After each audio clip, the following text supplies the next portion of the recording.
পীরগঞ্জে রাতের আধারে গরিব কৃষকের লিজ নেওয়া লাউ ক্ষেত তছনছ থানায় অভিযোগ। ঠাকুরগাঁওয়ের পীরগঞ্জে ২ নং কোষারানীগঞ্জ ইউনিয়নের রাতের আধারে এক গরিব কৃষকের লিজ নেওয়া ৩০% জমি লাউ ক্ষেতের গাছের গোড়া কেটে সম্পূর্ণভাবে নষ্ট করে দেওয়ার অভিযোগ উঠেছে। এই ঘটনায় ভুক্তভোগী কৃষক থানায় লিখিত অভিযোগ দায়ের করেছেন। অভিযোগ সূত্রে জানা যায়, উপজেলার আকাশিল গ্রামের বাসিন্দা মোহাম্মদ নূর ইসলাম ৬০ জীবিকা নির্বাহের জন্য লিজ নেওয়া ৩০% জমিতে লাউ চাষ করেন।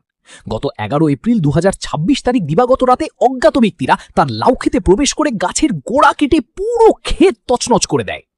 কৃষক লাউ ক্ষেতের পরিচর্যা করতে গেলে তিনি দেখতে পান পুরো ক্ষেতের লাউ গাছ কেটে তছনছ করে দেওয়া হয়েছে। এতে তার প্রায় ১ লাখ টাকার ক্ষতি হয়েছে বলে দাবি করেন তিনি।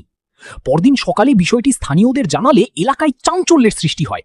ভুক্তভোগী নূর ইসলাম বলেন, আমি গরিব মানুষ, অনেক কষ্ট করে ধার দেনা করে এই চাষ করেছি, সব শেষ হয়ে গেল। আমার কদু আমার বাড়ি আকাশিল ভামদা, আমি লাউ লাগাইছি, কে সে কাটাইতে সে কদুটা আমার কাটাইছে গোড়ায়। তে আমার নাম ইসলাম, বুঝলেন না? আমি এটা চাই, সূক্ষ্ম বিচার চাই, বুঝানি বুঝে আমি চুক্তা লিছি। আমার ১-১.৫ লক্ষ টাকা মাটি, আমি এটা সুস্থ বিচার, কৃষি বিচার থাকে, যত আমার ক্ষয়ক্ষতি যত হয়েছে, যত আমি কিছু সহযোগিতা চাই। শতক জমিতে চুক্তা জমি নিয়ে লাউ আবাদ করছিলাম। কে বা কাহারা রাতের আধারে গাছের গোড়া থেকে কাটে দিয়ে আমাদেরকে ১ থেকে ১.৫ লক্ষ টাকা ক্ষতি সাধন করেছে এবং গাছের গোড়া থেকে কাটে দিচ্ছে। অবশ্যই আমরা থানায় অভিযোগ করে তার যেন সুষ্ঠু বিচার এবং তদন্ত করে আইনের মাধ্যমে যেন তদন্ত করে তার সুষ্ঠু বিচারের আওতায় নিয়ে আসে। পরবর্তীতে যেন কারো এবং অন্য কারো, আমাদের যে অন্য কারো যেন ক্ষতি সাধন না করে। পাশাপাশি আমরা কৃষি অফিসার এবং অধিদপ্তরের কাছে আমরা আমাদের আবেদন, আমাদের ১ থেকে ১.৫ লাখ টাকা ক্ষতি সাধন করেছে, তাই আমরা অফিসারের কাছে আবেদন যে যেন আমাদের কিছু সহযোগিতা করে। অনেক পরিচর্যার পরে ফলন ভালো আসছিল। ভালো আসার পরে কে বা কারা কয়েকদিন আগে গাছের গোড়া পর্যন্ত কেটে দেয়। এতে আমাদের ইসলাম চাচার অনেক টাকা, মোটামুটি ১ থেকে ১.৫ লাখ টাকা ক্ষতি হয়েছে।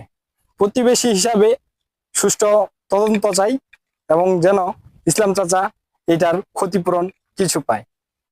স্থানীয়দের ধারণা, পূর্ব শত্রুতার জেরে পরিকল্পিতভাবে এই ঘটনা ঘটতে পারে, তবে এখনও জড়িতদের শনাক্ত করা যায়নি।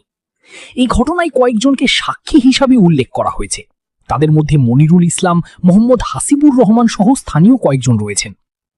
এই বিষয়ে পীরগঞ্জ উপজেলা কৃষি অফিসার নাজমুল হোসেন মুঠোফোনে বলেন, এই ধরনের কৃষিক্ষেত নষ্ট করার কারো অধিকার নেই। অভিযোগ পেলে বিধি মোতাবেক ব্যবস্থা নেওয়া হবে।